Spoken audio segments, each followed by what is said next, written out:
During wartime, private soldiers are just regarded really as cannon fodder.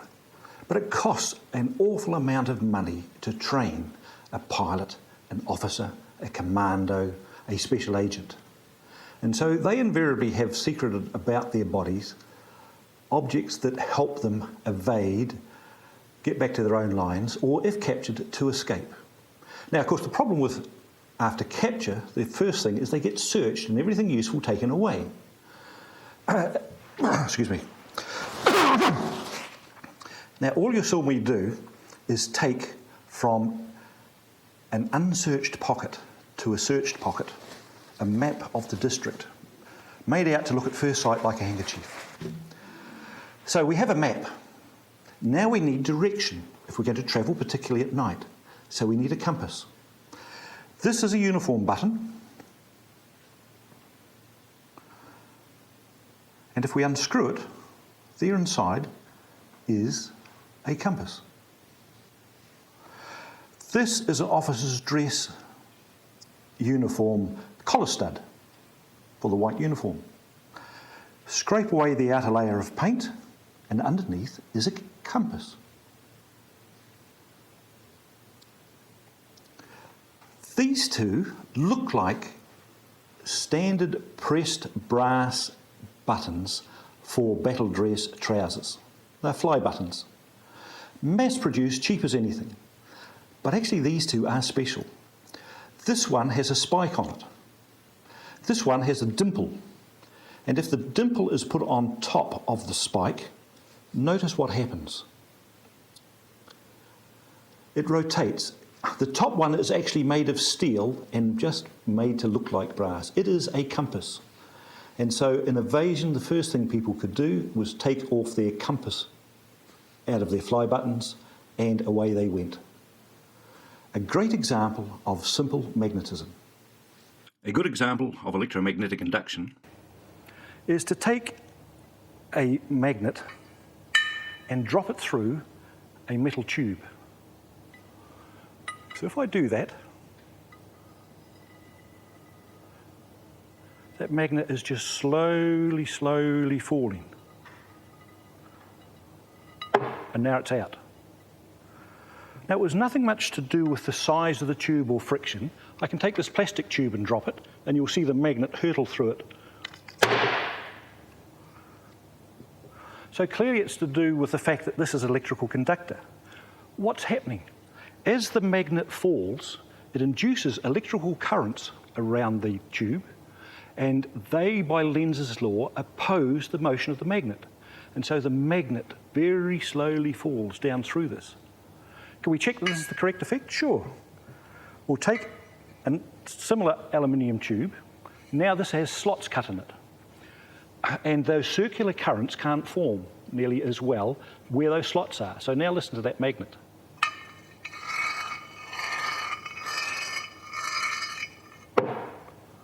Much faster than the metal tube, certainly slower than the plastic one, because there are regions here where circular currents can form. Great example of electromagnetic induction. This is a classic old apparatus for demonstrating electromagnetic induction. What we have is a pendulum which is quite free to swing. I have attached at the bottom a really good electrical conductor, a slab of solid copper. And so that swings quite happily. But if I do this inside a magnetic field, and here I'm just using a very strong electromagnet, if I turn up the magnetic field,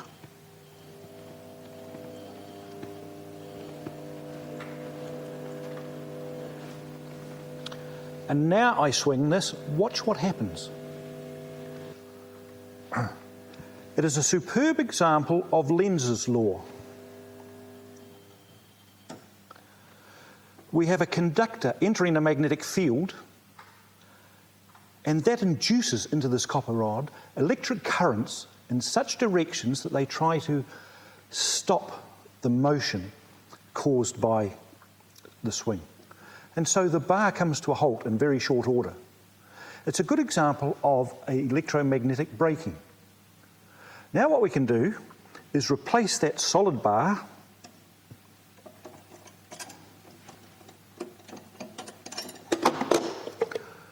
with one that has just got cuts in it, and so now it is not possible for circular currents to form in this. Either that was solid.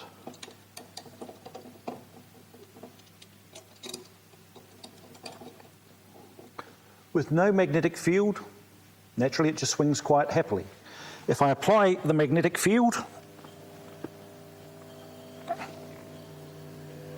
it still swings quite happily because the circular currents induced in our first bar cannot form. They come across a cut and can't conduct across it. And so there is now no electromagnetic induction in that copper, and therefore there is no damping to the swing. There is no braking. A good example of electromagnetic induction. A good example of electromagnetic induction is this batteryless and bulbless torch. What we have is a coil of copper wire, inside of which a magnet will slide. As it slides through the coil, it induces an electric current in the wires, and through some electronics up at this end, we convert it to direct current and charge up a capacitor. That charge in the capacitor can be drawn off as a current to light up a light-emitting diode, and this one is white. And so we have a torch that doesn't require replacing the batteries. To charge it, all we have to do is to shake the torch, and it takes about 90 shakes. So now if we turn the torch on, we have a light that hasn't used any battery or other form of electricity. It's generated by the motion. So this is a great torch for tramping. You don't have to carry batteries, it'll never run out, the bulb won't break. Many physics principles are first displayed to the general public through toys. So keep looking in your local magic shop, toy shop, specialty shops for devices such as this. This one is called a space wheel. This wheel will just keep rolling backwards and forwards across here for over a week. Now when I display this, I have a notice up saying either you believe in perpetual motion or there's some trickery involved here. And of course it is the latter. How could this possibly just continue? We have a little bit of friction, we have a little bit of air resistance, we have all of these losses, and yet this thing will just keep going quite happily. It's great to pose this question to students. How could this be done?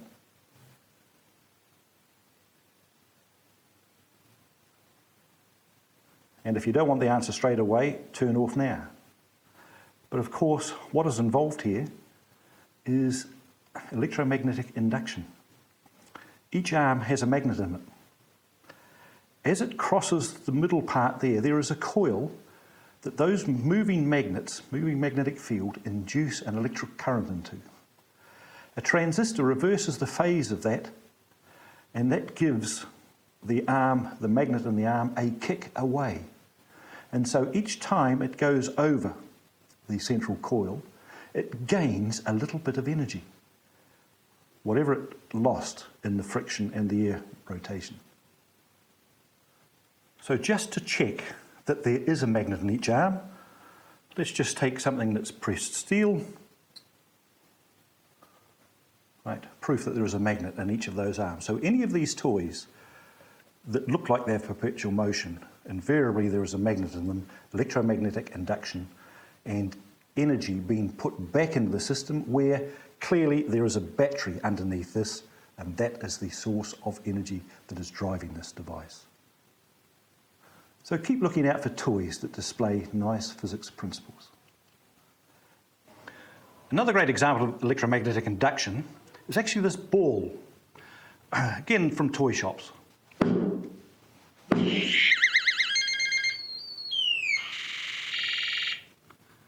A good example of electromagnetic induction again. The bounce caused a magnet to go through a coil, charge up a capacitor, work an LED, and also produce the sound. So it's quite unexpected when pupils first see it. It's also a good example of energy transformation from mechanical energy through to electrical energy and light energy and sound energy.